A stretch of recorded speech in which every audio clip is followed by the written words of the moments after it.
Movie की शुरुआत Florida शहर से होती है, जहां पर हम एक छोटे से कैफे को देखते हैं जिसमें एक 17 साल की लड़की लीजा काम करती है। वह सभी कस्टमर्स को बहुत ही अच्छे से ट्रीट करती है, जिससे उसके बॉस उससे बहुत ही खुश होते हैं। लीजा अपना काम खत्म करके रोज की तरह अपने घर जा रही है। तब हमें उसके चेहरे पर एक उदासी देखने को मिलती है। सभी काम खत्म करने के बाद जब घर जाते हैं तो चेहरे पर स्माइल होती है, लेकिन लीजा के लिए घर का मतलब कुछ और ही था, क्योंकि वो घर उसके लिए एक नर्क से कम नहीं था। रास्ते में वो उसके साथ हो रही बुरी चीजों के बारे में सोचती है, जिसमें एक आदमी को देखते हैं। अब यह आदमी है कौन, ये हमें जल्दी ही पता चल जाएगा। तभी जाते हुए सुनसान रास्ते में उसकी नजर एक ब्लैक कार पर पड़ती है, जिसे देखकर वह काफी घबरा जाती है और साइकिल की स्पीड तेज करके उससे दूर भागती है और सीधा अपने घर जाकर रुकती है, जहां हमें पता चलता है यह लीजा का घर नहीं है। वह अपनी नानी और उनकी बॉयफ्रेंड मॉरिस के साथ रहती है। मॉरिस वही आदमी जिसके बारे में लीजा अभी थोड़ी देर पहले सोच रही थी, जहां मॉरिस उसकी नानी को फाइनेंशियली सपोर्ट करता है, जिसके बदले में उसे हर रात लीजा के रूम में एंट्री मिलती है। एक दिन लीजा इन सभी चीजों से परेशान होकर सुसाइड नोट लिखती है, पर उसके अंदर इतनी हिम्मत नहीं होती है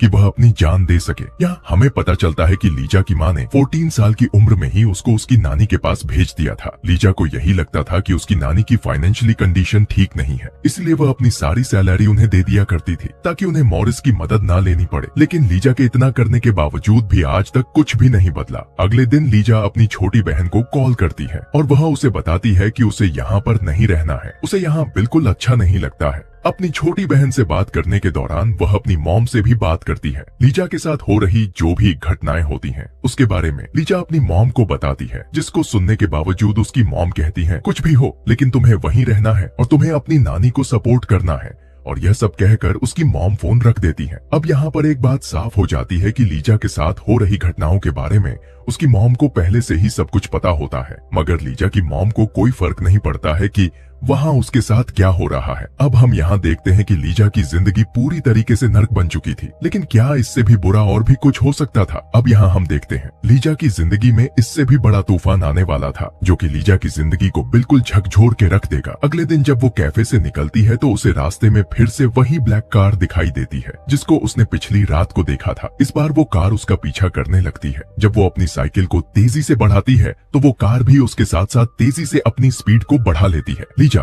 उस कार को देखते हुए ही अपनी साइकिल को चला रही थी। तभी हम देखते हैं यहाँ पर पीछे से एक आदमी आता है और उसे पकड़ लेता है और उसे किडनैप कर लेता है। वो लीजा को ब्लैक रंग की कार में ले जाता है और उसके साथ बहुत गलत काम करता है। और इतना ही नहीं, उसके बाद वो उसे एक फ्लैट पर ले जाता है। जब वो आदमी उसको लेकर के उस कार में आता है तो वो उसकी आंखों पर पट्टी बांध देता है ताकि लीजा उसके चेहरे को ना देख सके। जब वो लीजा को अपने साथ कार में ले जाने लगा तो वो नहीं जानती थी कि वो उसको कहाँ ले जा रहा है और वो उसके साथ अब और क्या करने वाला है। वो व्यक्ति उसे अपने साथ शहर से दूर एक सुनसान से अपार्टमेंट में ले जाता है, जहाँ पर वह उसके साथ फिर से एक बार गलत काम करता है। अब लीजा इस बात को तो समझ चुकी थी कि वह आदमी नहीं, वो एक साइको है। अब लीजा यहाँ पर सोचती है यह सब कुछ उसके साथ कोई पहली बार नहीं हुआ, यह सब तो उसकी नानी के घर में अक्सर होता रहता था। अब लीजा के लिए यहाँ पर सबसे इम्पोर्टेंट है कि उसका जिंदा रहना और वो यहाँ से कैसे निकले, इसके बारे में भी वह सोचती है। अब हम लीजा को देखते हैं कि वो आदमी उसके साथ बहुत गलत करता है, लेकिन उसके बावजूद लीजा उसके साथ बहुत अच्छे से पेश आती है। उससे वह बहुत प्यार से बात करती है और हमेशा सॉरी बोलती रहती है। लीजा यहाँ पर सोचती है कि उस आदमी के साथ जरूर किसी लड़की ने बहुत गलत किया है, तभी वह इस तरीके से साइको हो गया है। लीजा उस व्यक्ति से कहती है कि जरूर तुम्हें किसी लड़की ने धोखा दिया है, वरना तुम तो एक बहुत ही अच्छे इंसान हो। और लीजा इस तरीके से अपनी बातों से उस आदमी को मैनिपुलेट कर लेती है। वो आदमी उसकी बातों में आ जाता है। दूसरी ओर हम देखते हैं लीजा की नानी उसके घर न आने पर एक मिसिंग रिपोर्ट लिखवाने जाती है, जहां पुलिस अपनी इन्वेस्टिगेशन शुरू कर देती है। पुलिस सबसे पहले लीजा की मां के पास जाती है तो वहां पर उसकी मां कहती है वह अपने बॉयफ्रेंड के साथ भाग गई होगी। यह सब सुनकर के पुलिस ऑफिसर वहां से जाने लगते हैं। तभी उसकी छोटी बहन उनसे कहती है कि मेरी बहन ऐसी नहीं है, वह कभी भी नहीं भाग सकती है, जरूर उसके साथ कुछ गलत हुआ है, प्लीज मेरी बहन की मदद करो, वह बहुत ही बड़े मुसीबत में है। दूसरी तरफ हम देखते हैं पुलिस उस कैफे पर जाती है जहाँ पर लीजा काम कर रही होती है और वहाँ पर उसका मालिक भी यही बताता है कि लीजा एक बहुत अच्छी लड़की थी और बहुत मेहनती लड़की थी, वो कभी भाग नहीं सकती है। अब सीन शिफ्ट होता है उसी अपार्टमेंट में जहाँ पर लीजा बंद रहती है। यहाँ हम देखते हैं लीजा की आंखों पर पट्टी बंधी हुई है। उसके बावजूद लीजा वहाँ की चीजों को समझने की कोशिश कर रही थी और सारी चीजें अपने माइंड में सेट कर रही होती है। जब वो व्यक्ति उसके पास जाता है तो वो उससे बात करने की कोशिश करती है और यहाँ पर हम देखते हैं कि लीजा समझ जाती है कि वो आदमी दिमागी रूप से बहुत कमजोर है। वो उसके चेहरे को बार बार छूती है ताकि उसको ये आइडिया लग सके कि वह आदमी आखिर में दिखता कैसे है। लीजा उस व्यक्ति की बार बार तारीफ करती है कि वह एक बहुत ही अच्छा इंसान है। लीजा ये सब उससे इसलिए कहती है ताकि वह उस आदमी का भरोसा जीत सके। यहाँ पर लीजा उस व्यक्ति को अपने बीमार पिता की झूठी स्टोरी भी बताती है। वो उसे बताती है कि उसके पिता के अलावा उसका इस दुनिया में कोई नहीं है और वह भी बहुत बीमार है। वो यह सब इसलिए बताती है ताकि उस आदमी से उसको थोड़ी बहुत हमदर्दी मिल सके और वो व्यक्ति उस पर रहम खाकर उसे छोड़ दे। लेकिन वो व्यक्ति लीजा की बातों में इतनी जल्दी तो नहीं आने वाला था, लेकिन एक पॉइंट पर आकर के वो लीजा के हाथों को खोल देता है। यहाँ पर हम देखते हैं लीजा इतना तो समझ गई थी कि उसके एक गलत कदम उठाने पर वो आदमी लीजा को शूट भी कर सकता था, क्योंकि वो आदमी लीजा के साथ में 24 घंटे रहता था। अब लीजा अपनी मौजूदगी का सबूत उस घर में धीरे धीरे करके छोड़ना शुरू कर देती है। वो अपने हेयर पिन्स को निकालकर उसके बेड के नीचे फेंक देती है। उसके बाद वो बाथरूम जाने का बहाना करती है, जहाँ पर सामने लगे मिरर पर अपने फिंगरप्रिंट्स भी बना देती है और वहाँ बाथरूम में रखा हुआ एक जोड़ी सूज भी उसको नजर आता है, जिसका कलर वो अच्छे से याद कर लेती है। लीजा ये सब काम कर ही रही होती है, तभी वो आदमी समझ जाता है कि लीजा ने बाथरूम में खुद को बंद कर लिया है, इसलिए वो गेट को फोर्सफुली खोलकर अंदर चला जाता है। लेकिन लीजा यहाँ पर नॉर्मल रिएक्ट करती है। वो यहाँ पर उसके साथ ऐसा प्रिटेंड करती है कि उसे उसकी बहुत ज्यादा फिक्र है। एक रात जब वो आदमी सो रहा होता है,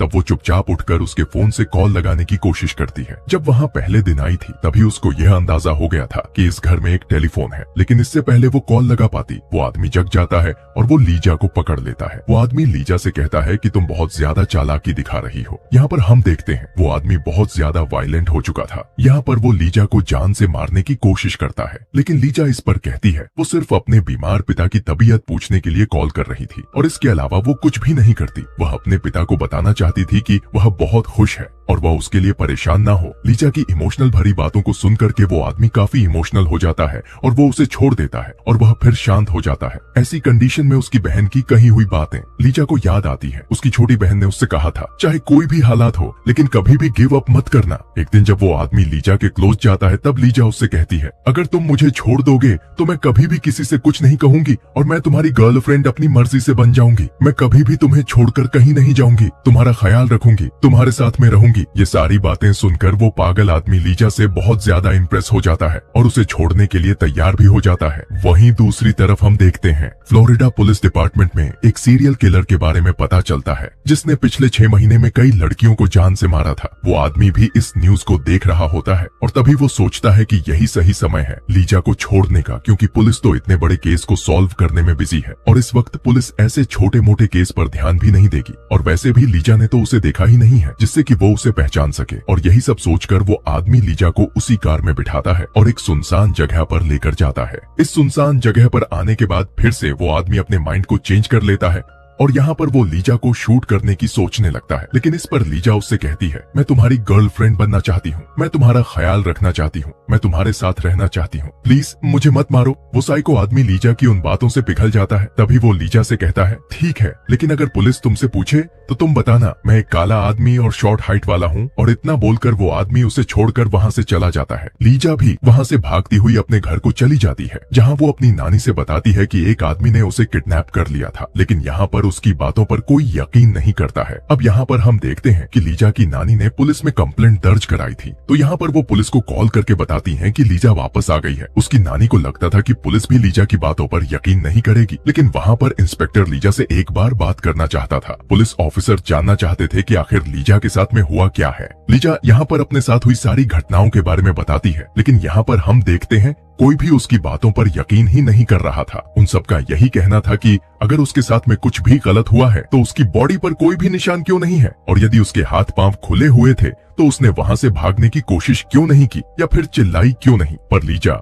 उन लोगों को बताती है कि वो आदमी पूरा का पूरा साइको और मेंटल था। उसके पास एक गन भी थी जिससे वह मुझे बार बार मारने की धमकी भी दे रहा था, इसलिए उसने कुछ भी ऐसा नहीं किया, वरना वो आदमी उसको शूट कर सकता था। लेकिन वहाँ पर जो भी ऑफिसर बैठी हुई थी उन सबको तो ये तक लगने लगा था कि लीजा ये सब चीजें मीडिया अटेंशन पाने के लिए कर रही है। वहाँ पर 2 लेडी ऑफिसर्स को तो यह तक लगने लगा था कि लीजा टीवी शोज को इस तरीके से ज्यादा देखती है, तभी वो इस तरीके से कहानियां बता रही है, इसीलिए वो इतनी परफेक्ट स्टोरी बताने में कामयाब हो रही है। अब यहाँ हम देखते हैं लीजा बिल्कुल चुप हो जाती है और बिल्कुल पूरी तरीके से टूट जाती है, क्योंकि यहाँ पर उसके किसी भी बात का कोई विश्वास ही नहीं कर रहा होता है। पर लीजा की किस्मत बहुत ही अच्छी थी। अब हम यहाँ देखते हैं कि वहाँ पर एक डिटेक्टिव टीम मौजूद थी जो कि उसी सीरियल किलर वाले केस को सॉल्व करने में लगी हुई थी, जिसने पिछले 6 महीने में कई लड़कियों की जानें ली थी। पर उसके खिलाफ पुलिस को अभी कोई एविडेंस नहीं मिल पाया था और न ही कोई पैटर्न था जिसे पुलिस फॉलो कर सके और उस सीरियल किलर को पकड़ सके, जिसकी वजह से पुलिस को यह केस सॉल्व करना एक चैलेंज बन चुका था।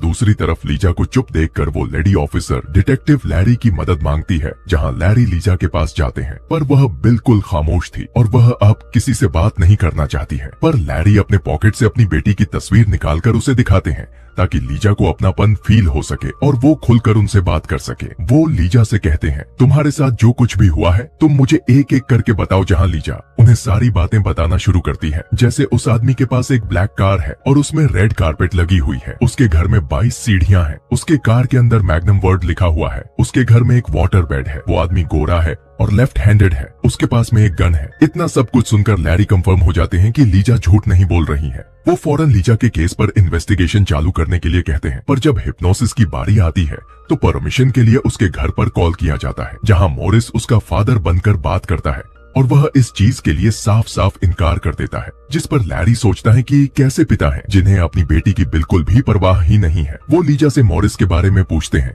कि वह आखिर ऐसा क्यों है, जहां लीजा हारकर मॉरिस की सच्चाई भी लैरी को बता देती है। वो तुरंत लीजा की नानी के घर पर जाते हैं और वहां पर वो मॉरिस को भी अरेस्ट कर लेते हैं। वेल, अब हम देखते हैं कि लीजा के इस केस को पूरी टीम बहुत ही अच्छे से इन्वेस्टिगेट कर रही थी। लीजा के द्वारा बताए गए सारे डिटेल्स लैरी के दिमाग में घूम रहे थे। वो सिर्फ एक ही बात को सोच रहे थे कि कहीं वो किडनैपर ही सीरियल किलर तो नहीं है, क्योंकि सारे पॉइंट्स उस सीरियल किलर से बिल्कुल मैच कर रहे थे। और ये सब कंफर्म करने के लिए वो लीजा के कपड़ों को फोरेंसिक लैब भेजते हैं और जब फोरेंसिक रिपोर्ट आती है तब लैरी एकदम कंफर्म हो जाते हैं कि यह वही सीरियल किलर है। लैरी अब लीजा को लेकर वहीं जाते हैं जहां पर लीजा को वो आदमी छोड़कर गया था। लीजा लैरी की कार में बैठ जाती है और अपनी आंखें बंद करके वही सब रिपीट करती है जो उसने उस रात को फील किया था। लीजा लैरी को लेकर उस गैस स्टेशन जाती है जहां पर उस आदमी ने गैस भरवाई थी। पुलिस उस गैस स्टेशन के कैमरे को चेक करती है जहां उनके हाथ एक बहुत ही बड़ा सबूत लगता है। लीजा ने जैसा स्केच उस किडनैपर की बनवाई थी, बिल्कुल वैसा ही चेहरा उसे सीसीटीवी कैमरे में देखने को मिलता है। उस आदमी के पोस्टर बनवाए जाते हैं और जगह जगह पर लगवाए जाते हैं। अब पुलिस उस आदमी को ट्रैक करना भी शुरू कर देती है और इत्तेफाक से कुछ टाइम बाद वह आदमी एक पुलिस को दिख भी जाता है। वो उस आदमी के पास जाते हैं और बोलते हैं, सर हमारे पास एक कार चोरी की रिपोर्ट आई है और हमें आपके कार की फोटो लेनी है। वो कार के बाहर ही उस आदमी की फोटो खींच लेते हैं और उसे जाने देते हैं। लीजा को फोटो दिखाने के बाद में वो उस आदमी को पहचान जाती है और वो कंफर्म कर देती है कि ये वही किडनैपर है। जिसके तुरंत बाद पुलिस उस आदमी के घर पहुंच जाती है और उन्हें वहां पर 22 सीढ़ियां मिलती हैं और घर के अंदर जाने पर उन्हें लीजा द्वारा फेंकी गई क्लिप भी मिलती है और लीजा के फिंगरप्रिंट्स भी मिलते हैं जो कि लीजा ने जानबूझकर वहां पर छोड़े थे। अब इतने सारे सबूत मिलने के बाद में तो पुलिस उसे पागलों की तरह ढूंढना शुरू कर देती है, जो कि उन्हें फाइनली मिल जाता है क्योंकि आराम से वो खुलेआम घूम रहा था। उसी वक्त बहुत सारी पुलिस ऑफिसर उसे गन पॉइंट करके चारों तरफ से घेर लेती है और आज इतने बड़े मुजरिम को अरेस्ट कर लिया जाता है। ये सब होने के बाद में लैरी लीजा को यह सारी खबर देते हैं, जिसके बाद लीजा की बहादुर के लिए सभी उसका क्लैपिंग से स्वागत करते हैं। लीजा ने अपने साथ साथ उन लड़कियों को भी आज इंसाफ दिलाया था जो कि बेकसूर थी और उस सीरियल किलर को पकड़ाकर आगे होने वाली क्राइम्स को भी रोका था। वेल, अब हम यहाँ देखते हैं कि लीजा अपनी नानी के घर नहीं जाना चाहती हैं क्योंकि वह एक नर्क था। इसलिए लैरी लीजा की आंटी और अंकल को वहाँ पर कांटेक्ट करके वहाँ पर बुलाते हैं। लीजा के साथ इतना कुछ हो गया था, इन सब के बारे में अंकल और आंटी को कुछ भी नहीं पता था। वो लीजा को सॉरी बोलते हैं। उसके आंटी और अंकल लैरी से बोलते हैं कि वो लीजा का बहुत अच्छे से ख्याल रखेंगे। लीजा लैरी को धन्यवाद कहती है और यहाँ पर हम देखते हैं कि लैरी भी काफी इमोशनल हो जाते हैं। कुछ समय के बाद लीजा अपनी मॉम को एक लेटर लिखती है। वो लिखती है कि मॉम, आप हमेशा से कहती थी कि मैं एक अच्छी लाइफ डिजर्व नहीं करती हूँ, लेकिन मॉम आप गलत थी। और वो अपनी मॉम को हमेशा के लिए गुड बाय लिख देती है। और अब यहाँ देखते हैं उसकी मम्मी को ये रियलाइज होता है कि उन्होंने उसके साथ बहुत गलत किया था। अब लीजा के पास उसकी अपनी फैमिली थी, जिस फैमिली के लिए वो हमेशा तरसती थी। आज हम देखते हैं लीजा के पास सब कुछ था और अंत में हम देखते हैं कि वो सीरियल किलर जिसका नाम बॉबी था, उसको उम्र कैद की सजा सुनाई जाती है और हमें कुछ सालों बाद लीजा को दिखाया जाता है, जो कि आज एक पुलिस ऑफिसर बन चुकी थी। और ये कहानी यहीं पर खत्म होती है। Thanks for watching.